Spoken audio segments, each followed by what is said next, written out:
Hi everyone, this is Pastor Teresa at Beaver Ridge United Methodist Church in Knoxville, Tennessee, and I'm so thankful that you are joining me today for tea time. It's a beautiful day outside. Hot but beautiful. Love these summer days. I just came from Autumn Care. We do a Bible study over there and have had a full house for today. So feeling very good about today. We are continuing on in Genesis and the story of Abraham. And this is probably going to be a two-part one. I'll start today and then we'll finish up with the next part of it next week. You'll see why here in just a second. But we have been in church on Sunday mornings. I have been preaching about Abraham and the spiritual journey that he had with God. So I hope you've been able to join us or to go and view those online to keep up with us in this story. But here's one I'm not going to preach on a Sunday to keep us going on, but I do want to take time today to do a devotion on it. Abraham pleads for Sodom. Now, if you remember that at one point, Abraham and his nephew Lot, they were very prosperous. They moved to the promised land. Things were going good. Their livestock grew, everything, and their needs. And with that started to come some family friction.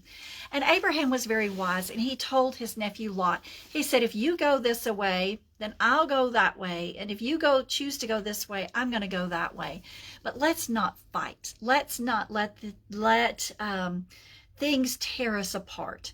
And it didn't. As a matter of fact, in another chapter, we see when Lot had been captured by some enemies and Abraham hears about it. He could have said, well, he deserved it, but he didn't. Instead, he said, I'm going to go get my nephew. He loved his nephew.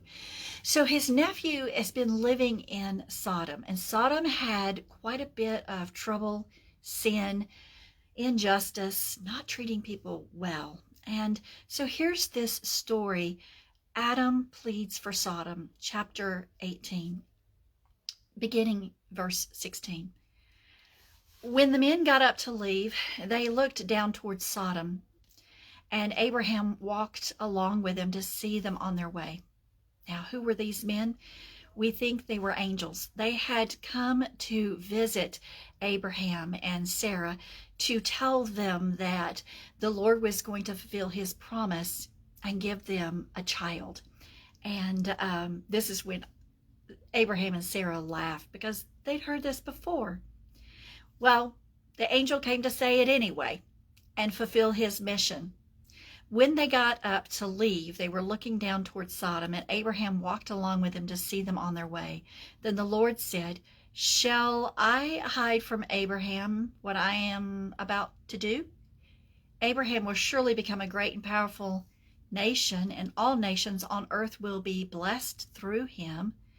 For I have chosen him so that he will direct his children and his household after him to keep the way of the Lord by doing what is right and just, so that the Lord will bring about for Abraham what he has promised him. Then the Lord said, the outcry against Sodom and Gomorrah is so great and their sin is so grievous that I will go down and see if what they have done is as bad as the outcry that has reached me. If not, I will know. The men turned away and went towards Sodom, but Abraham remained standing before the Lord. Then Abraham approached him and said, will you sweep away the righteous with the wicked? What if there are 50 righteous people in the city? Will you really sweep it away and not spare the place for the sake of the 50 righteous people in it? Far be it from you to do such a thing, to kill the righteous with the wicked, treating the righteous and the wicked alike.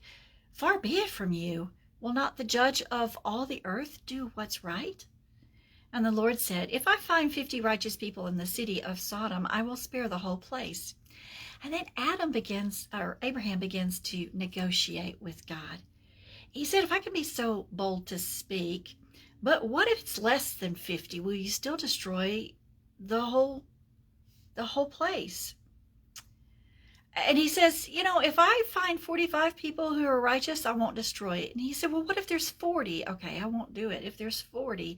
Well, may the Lord not be angry at me, but what if only 30 can be found there? See, he's he's trying to negotiate here and compromise and work a deal out with God. And God answers, I will not do it if I find 30 there.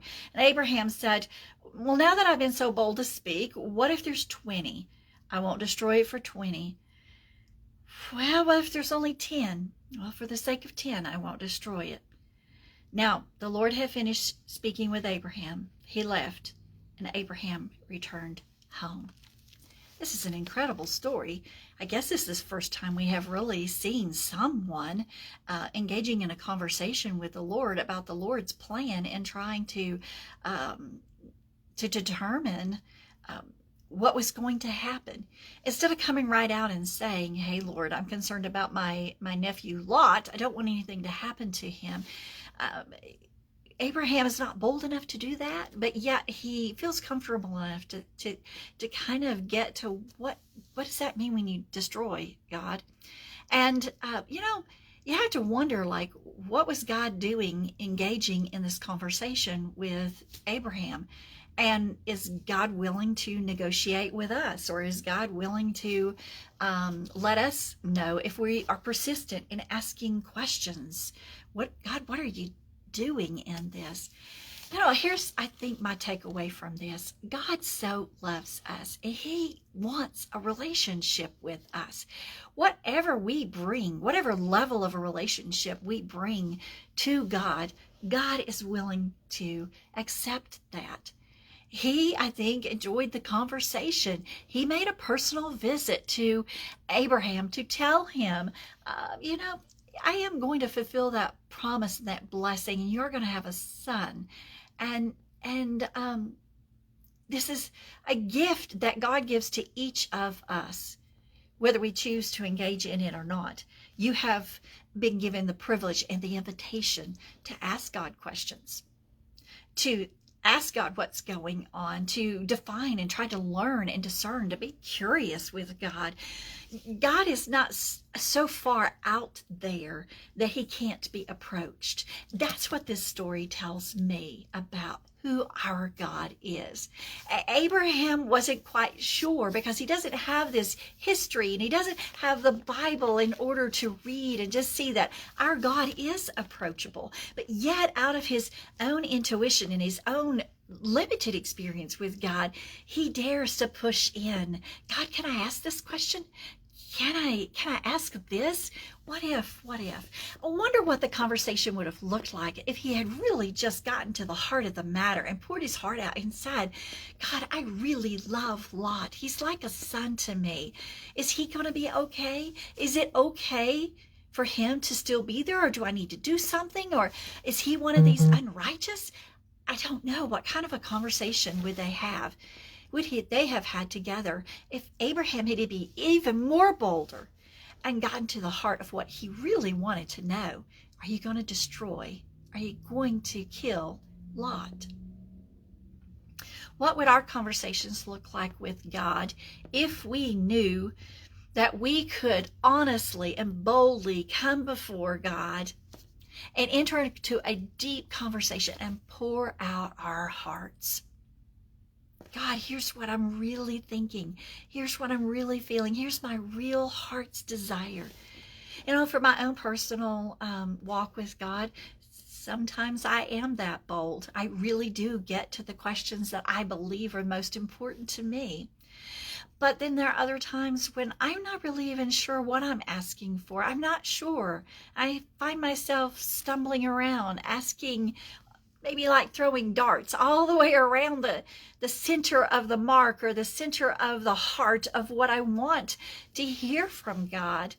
Sometimes I do that out of fear that I might overstep my boundaries, but sometimes I do it because I don't even know myself. I'm not really sure. But what does it look like when we engage in conversation with God? God shows us right here in his word for today that he was more than willing to talk with Abraham. to be patient with him. I mean, he could have cut him off inside. What is this about 50 and 45 and 50? What is this? What is this really about? But he didn't. He was patient with him. And how often is God patient with me as I stumble around trying to figure out what it is that I really want to know from God or to pour out to God? God wants to be in a relationship with you. He really does. Whether you beat around the bush or you get straight to the heart of it, God just wants to hear from you. He knows where you are. He sees where you are. He hears you.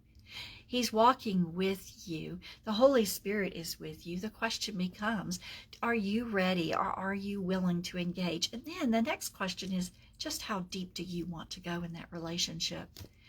We get to know more about this story next week. But for this today, I just want you to ponder the question, Lord, like what would our questions or what would our questions look like if we could be more direct and honest with God? What is it we really desire from him?